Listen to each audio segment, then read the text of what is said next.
Hello guys, this is Purva Pandya from Learn With Me. Today we are back बहुत time के बाद में. So we are here for term 2 of class 10th. We are starting this term 2 with the history chapter, Nationalism in India. As you all know that your boards of term 2 consist only one history chapter, that is Nationalism in India, and that is at most important in your term 2. Weightage wise भी अगर अपन बोले और अगर अपन preparation wise भी बोले, this is very important chapter. So basically we'll divide this chapter into I think 4 part or 5 part. We'll get into in continuous basis. So let's start with the first part. The first part, I'll attach the image of the first part here in the video, so you get to know which part we are reading. So basically, this nationalism in India starts with a effect of First World War on in our economic and political situations, of India. So it tells about कि जब First World War हुआ तो उस time हमारी conditions कैसी थी, economic and political wise. So basically यहाँ से एक question बनता है, और if पेपर अच्छा आया, इजी आया, तो ये क्वेश्चन डेफिनेटली बनता है कि कैसे फर्स्ट वर्ल्ड वॉर ने इंडिया को इफेक्ट किया. तो क्या हुआ था, फर्स्ट वर्ल्ड वॉर हो रहा था. ऑब्वियसली वर्ल्ड वॉर जब हो रहा है तो डिफेंस एक्सपेंडिचर जो होगा वो बहुत ज्यादा होगा. ये तो मैंडेटरी सी चीज है कि जब खर्चा कहाँ लगेगा, डिफेंस एक्सपेंडिचर में लगेगा. तो अब क्या था कि जो ब्रिटिशर्स थे उनके पास ये खर्चा जो है उसके लिए रुपए कहाँ से आएंगे, वो रुपए उनके पास थे नहीं. तो उन्होंने सोचा कि क्यों ना हम कॉलोनी से रुपए उठाएं, और उस टाइम उन्होंने इंडिया को कॉलोनी बना रखा था. तो उन्होंने बोला कि हम एक तो वॉर के लिए लोन्स लेंगे और एक हम टैक्सेस को इंक्रीज कर देंगे. अब टैक्सेस किससे लेने हैं, ऑब्वियसली इंडियन से लेना है. तो उन्होंने उस टाइम पे क्या किया कि टैक्सेस को इंक्रीज कर दिया और वॉर लोन्स लेना शुरू कर दिया. अब टैक्सेस इंक्रीज किया तो उस टाइम उन्होंने जो कस्टम ड्यूटी होती थी, आई थिंक सब बच्चों को पता होगा कि कस्टम ड्यूटी क्या होती है, but for the relevant, custom duty जब हम कोई चीज को एक्सपोर्ट या इंपोर्ट करते हैं तो उस टाइम जो भी हमको पीस ऑफ टैक्स और जो भी देना होता है तो वो कस्टम ड्यूटीज होती है. तो उस टाइम उन्होंने वो कस्टम ड्यूटीज को रेज कर दिया था, और उस टाइम आया हमारा द वर्ड इनकम टैक्स. क्या आया उस time, the word income tax. उस टाइम इनकम टैक्स को इंट्रोड्यूस किया गया और बोला गया कि जितनी भी इनकम हमारी होती है उस पे हर बंदे को टैक्स देना पड़ेगा. तो जो फर्स्ट पॉइंट था कि कैसे फर्स्ट वर्ल्ड वॉर ने हमको इफेक्ट किया, इज लाइक कि डिफेंस एक्सपेंडिचर इंक्रीज हो गया था, और उसको उन्होंने किससे फाइनेंस किया, वॉर लोन से, और कस्टम ड्यूटीज रेज कर दी थी और इनकम टैक्स को इंट्रोड्यूस कर दिया था. नेक्स्ट, जैसे जैसे वॉर ईयर्स चलते गए तो जो प्राइसेस थे ना 1913 से 1918 के बीच में वो बहुत ज्यादा डबल होने लग गए थे, बिकॉज सप्लाई नहीं थी, लोगों की डिमांड बहुत ज्यादा थी, तो प्राइसेस को इंक्रीज करने लगे. और उसके वजह से आप, ऑब्वियस सी बात है कि इफ आप प्राइस इंक्रीज कर दोगे, और इंडिया तो उस टाइम डेवलपिंग स्टेज पे भी नहीं था, बहुत ज्यादा हमारी कंडीशंस स्केर्स थी और बहुत खराब कंडीशंस थी हमारी. तो उस टाइम क्या बोलते हैं, कॉमन मैन के लिए वो बहुत ज्यादा डिफिकल्ट चीज हो गई थी कि इतनी हैवी प्राइसेस को, इतने इन्फ्लेशन को हम कैसे डील आउट करेंगे. विलेजर्स को फोर्स रिक्रूटमेंट के लिए बोला था. And what is the term force recruitment? Force recruitment होता है कि एक ऐसा प्रोसेस जिसमें कॉलोनियल स्टेट जो होता है वो लोगों को फोर्स करता है कि आप आओ और हमारे साथ वॉर में लड़ने चलो, हमारे साथ हम हमारे साइड हो और वॉर में लड़ने चलो. वो फोर्स करते हैं लोगों को कि आप सोल्जर्स बनो. तो विलेजर्स को बोला कि आपको सोल्जर सप्लाई करने पड़ेंगे, फोर्स रिक्रूटमेंट करने पड़ेंगे. और उसके वजह से रूरल एरियाज में बहुत ज्यादा गुस्सा था, बहुत ज्यादा वाइड स्प्रेड एंगर हो गया था कि इफ विदाउट माई विल, मैं नहीं चाहती, obviously nationalism is a good thing and going to army is a good thing, but if मैं नहीं चाहती, मेरा मन नहीं है जाने का, तो मैं क्यों जाऊं उस चीज में. तो वो फोर्सेबली उसको, उन लोगों को बोल रहे थे कि आपको जाना ही पड़ेगा. और दिख रहा है कि फर्स्ट वर्ल्ड वॉर चल रहा है, कोई जरूरी नहीं है कि वो जीत के ही आए, हार के ही आए, हो सकता है उनके साथ गलत हो जाए तो लोग नहीं जाना पसंद कर रहे थे। तो वो जो फोर्स रिक्रूटमेंट कर रहे थे उसकी वजह से लोगों में बहुत ज्यादा गुस्सा भर गया था। That is next point. उसके बाद में क्या हुआ, 1918 टू 1919 एंड 1920 टू 21 में जो क्रॉप्स थी वो बहुत जगह फेल हो गई थी।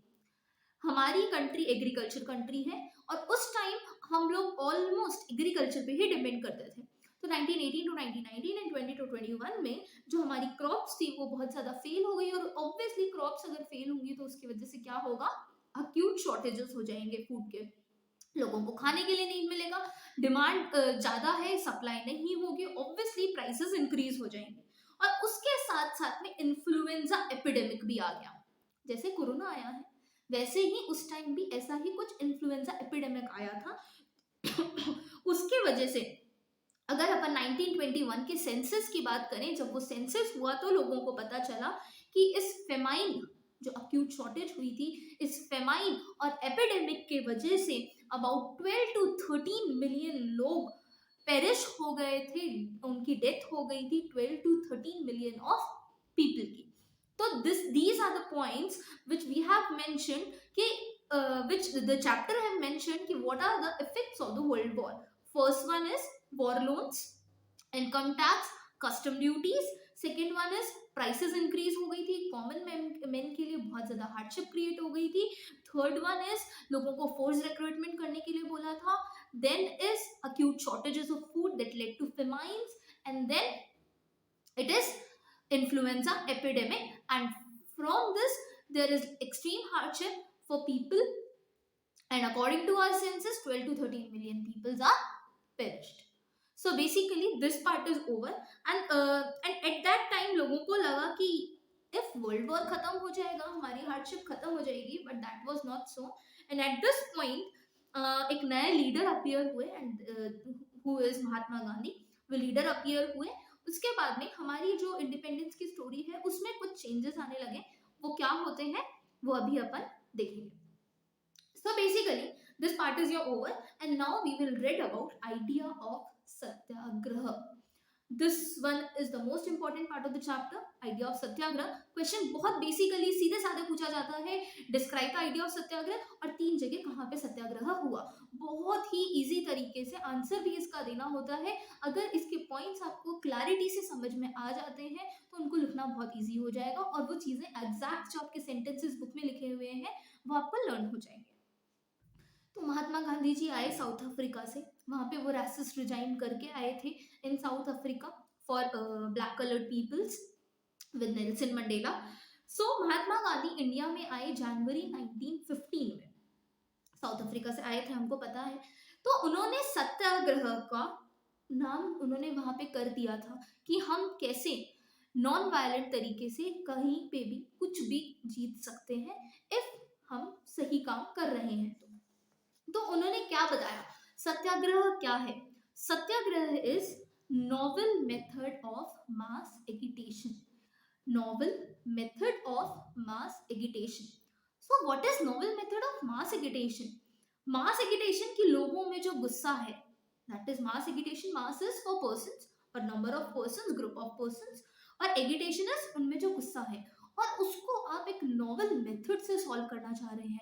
Novel method is purest method, जिसमें कोई वायलेंस नहीं है, कुछ भी नहीं, हम बहुत आराम से बातचीत करके उसको सॉल्व करना चाह रहे हैं। तो ये एक रासिस्ट रिजाइम है with novel method of mass agitation. If आपको अभी तो 1 नंबर का क्वेश्चन आएगा ही नहीं, अभी जैसे हमने बोर्ड के सैम्पल पेपर्स देखे हैं उसमें तो ऑब्वियसली 2 मार्क्स के क्वेश्चन से स्टार्टिंग हो रही है। बट इफ कहीं पे भी आपको सत्याग्रह का पूछते हैं कि 1 मार्क्स में पूछते हैं, तो this is a basic definition that Satyagraha is novel method of mass agitation. आगे बढ़ते हैं। तो जो सत्याग्रह का आइडिया है जो आपकी बुक में लिखा हुआ है दैट आई एम एक्सप्लेनिंग, नहीं तो satyagraha is a wide topic, अपन बहुत बात कर सकते हैं उसमें, but we are focusing on your NCERT book. तो क्या लिखा है उसमें कि जो आइडिया ऑफ सत्याग्रह है वो क्या होता है, वो सच का पावर, सच का जो आइडिया है उसके ऊपर बिलीव करता है, उसके ऊपर एम्फेसिस करता है कि अगर किसी बंदे को सच की ताकत पता है, सच की पावर पता है और अगर वो बंदा उस ट्रुथ को ढूंढ सकता है या उसको पता है कि क्या कैसे मैं उस सच को ढूंढ सकता हूँ, तो वो क्या होता है, आइडिया ऑफ सत्याग्रह। तो इसने क्या बोला, the idea of satyagraha emphasise the power of truth and the need to search for truth, की क्या सच्चाई है ट्रुथ की और क्या नीड है उसको ढूंढने की। बिकॉज इफ हमको सच पता चल जाता है ना, तो हमारा गुस्सा वहीं पे ठंडा हो जाता है कि हाँ एग्जैक्टली बात ये थी, हम तो फालतू में इतना गुस्सा कर रहे थे। तो दैट व्हाट इज सत्याग्रह। उन्होंने आगे बोला, महात्मा गांधी जी ने बोला कि अगर हमारी जो स्ट्रगल है, अगर हमारा जो स्ट्रगल है या हमारी जो कॉज है जिसके अगेंस्ट हम लड़ाई कर रहे हैं वो एकदम सही है, एकदम ट्रू है, और हमारा जो स्ट्रगल है वो अगेंस्ट इनजस्टिस है, कि ऐसी कोई चीज जो नहीं होनी चाहिए थी कभी दुनिया में, जो हमारे को खराब कर रही है, अगर हमारा कॉज ट्रू है और हमारी स्ट्रगल इनजस्टिस के अगेंस्ट है, तो फिजिकल फोर्स लगाने की कोई जरूरत नहीं है ऑपरेसर के अगेंस्ट। हम बहुत इजीली बैठ के बातचीत करके उसको सॉल्व कर सकते हैं। आई रिपीट दिस पॉइंट, क्या बोलते हैं कि इफ हमारा कॉज ट्रू है, स्ट्रगल इनजस्टिस के अगेंस्ट है, तो कोई जरूरी नहीं है कि हम फिजिकल फोर्स लगाएं ऑपरेसर से फाइट करने के लिए। हम अग्रेसिव हुए बिना भी, एक सत्याग्रही अग्रेसिव हुए बिना भी कोई भी बैटल को नॉन वायलेंट तरीके से आराम से जीत सकता है। कोई जरूरी नहीं है कि मैं मारा पीटी करूं, धक्का मुक्की करूं, किसी के ऊपर राइफल चलाऊं, किसी को कुछ करूं, कोई जरूरी नहीं है। अगर एक सत्याग्रही बिना अग्रेसिव हुए हुए भी क्या कर सकता है, कोई भी लड़ाई को जीत सकता है। और अगर हम ऑपरेसर को अपील करें ना, मतलब जो सामने से हमको कुछ बोल रहा है या कुछ गलत कह रहा है, अगर मैं उसको सच्चाई बताने की कोशिश करूंगी ना, और अगर वो सच समझ जाएगा, अगर वो सच समझ जाएगा और मैं उसको सच्चाई बताने की कोशिश करूंगी, मैं उसको फोर्स नहीं कर रही, मैं उसको ये नहीं करेगी तो समझ समझ समझ, नहीं, मुझे उसको समझाना है, फोर्स नहीं करना है। मैं उसको बैठ के बताऊंगी कि भाई सच्चाई ये है, मुझे उसको समझानी है वो चीज। तो उससे क्या होगा, वो अफ इफ उसने ट्रुथ को समझ लिया, उसने एक्सेप्ट कर लिया, तो बहुत इजीली हमको बिना लड़ाई करे हम कोई भी काम कर सकते हैं। अगर हमको उसको वायलेंट तरीके से सच मनवाएंगे या करेंगे तो उसको कभी वो चीज़ समझ नहीं आएगी। अगर हम उसको बिना वायलेंट तरीके से हम उसको समझाने की कोशिश करेंगे, आराम से बैठ के बातचीत करके, तो उसको वो चीज़ समझ आ जाएगी और हमको वायलेंट चीज़ें करने की कोई ज़रूरत भी नहीं पड़ेगी। तो यही अपन को एक पैराग्राफ में लिखा हुआ बताया है। The idea of Satyagraha emphasized the power of truth and the need to search for truth. It suggested that if cause was true and struggle was against injustice, then physical force was not necessary to fight the oppressor. Without being aggressive, a Satyagrahi could win the battle through non-violence. This could be done by appealing the conscience of the oppressor. People, including the oppressor, had to be persuaded to see the truth. कि आप सच देखो यार, क्या सच्चाई है, आप सुनो तो सही एक बार, कम से कम सच पता चलती है तो आपको खुद को पता चल जाएगा कि गलती किसकी है और किसकी नहीं है, instead of being forced to accept the truth through the violence. अब इस स्ट्रगल में महात्मा गांधी जी को लगा था कि सच की हमेशा जीत होती है। ऑब्वियसली आप लोगों ने बहुत बार कहते हुए सुना होगा, आई थिंक सीरियल्स में बहुत लोगों ने सुना होगा कि एक झूठ के लिए हमें बहुत सारे झूठ बोलने पड़ते हैं, और अगर जहाँ पे सच्चा आ जाता है तो दूध का दूध पानी का पानी हो जाता है। तो that is Mahatma Gandhi said कि सच हमेशा जीतता है। और महात्मा गांधी जी को लगा था कि अगर हम ये जो नॉन वायलेंस का धर्म अपना लेंगे तो उसके वजह से हमारे जो इंडियंस हैं वो सब क्या हो जाएंगे, यूनाइट हो जाएंगे। So basically this tells about the Satyagraha. इसमें मेजर मेजर पॉइंट्स हैं जो आपको याद करने होंगे। इफ 3 मार्क्स का क्वेश्चन आता है तो 3 पॉइंट्स आर इनफ, और 5 मार्क्स का आता है तो obviously you have to write the whole portion. उसके बाद में जब महात्मा गांधी जी इंडिया में आए तो महात्मा गांधी जी ने बहुत सारी जगह, अलग अलग जगह सत्याग्रह ऑर्गेनाइज किया। 1915 में तो वो आए ही थे वहां से। उसके बाद में 1917 में वो चंपारण बिहार गए। बिहार का एक छोटा सा पोर्शन है चंपारण, वो वहां पे गए। वहां पे उन्होंने पीजेंट्स को इंस्पायर किया था कि जो भी आपके साथ ऑपरेसिव प्लांटेशन सिस्टम में हो रहा है आप उसके अगेंस्ट लड़ो, इन द सेंस लड़ो नॉन वायलेंट तरीके से, जो चंपारण बिहार में हुआ। देन इन 1917 उन्होंने peasants of the Kheda district of Gujarat में 1917 में उन्होंने दूसरा एक सत्याग्रह किया गुजरात के खेड़ा डिस्ट्रिक्ट में। वहाँ पे क्रॉप फेलियर हो गया था, प्लेग एपिडेमिक हो गया था। उसकी वजह से जो पीजेंट्स थे खेड़ा के, वो रेवेन्यू नहीं दे पा रहे थे, तो उसको उनको वो अपनी प्रॉब्लम सॉल्व करनी थी, इसलिए वहाँ पे सत्याग्रह ऑर्गेनाइज किया गया। देन इन 1918 महात्मा गांधी जी ने अहमदाबाद गुजरात में कॉटन मिल वर्कर्स के लिए सत्याग्रह ऑर्गेनाइज किया। तो ये 3 प्लेसेस हैं 1917। First part is Champaran Bihar, oppressive plantation system के लिए। Then 1970 Kheda district of Gujarat for crop failure and epidemic, जिसकी वजह से वो रेवेन्यू नहीं दे पा रहे थे। And then in 1918 Ahmedabad Gujarat के लिए जो कॉटन मिल वर्कर्स के अगेंस्ट उन्होंने सत्याग्रह ऑर्गेनाइज किया था। सो basically this part is completed for us. I hope so आपको ये लर्न हो गए होंगे। जो भी डाउट्स हो आप कमेंट सेक्शंस में डाल सकते हैं। और बेसिकली जब अपन को हिस्ट्री के आंसर्स लिखने होते हैं तो we have to write this language. अगर अपन अपनी लैंग्वेज में लिखते हैं ना, तो वो चीज़ अपन कन्वे नहीं कर पाते टीचर्स को, जो वो सब चीज़ समझना चाह रहे हैं। और ये जो इंपॉर्टेंट वर्ड्स हैं वो हम छोड़ देते हैं, बिकॉज वो हमको लर्न नहीं होते।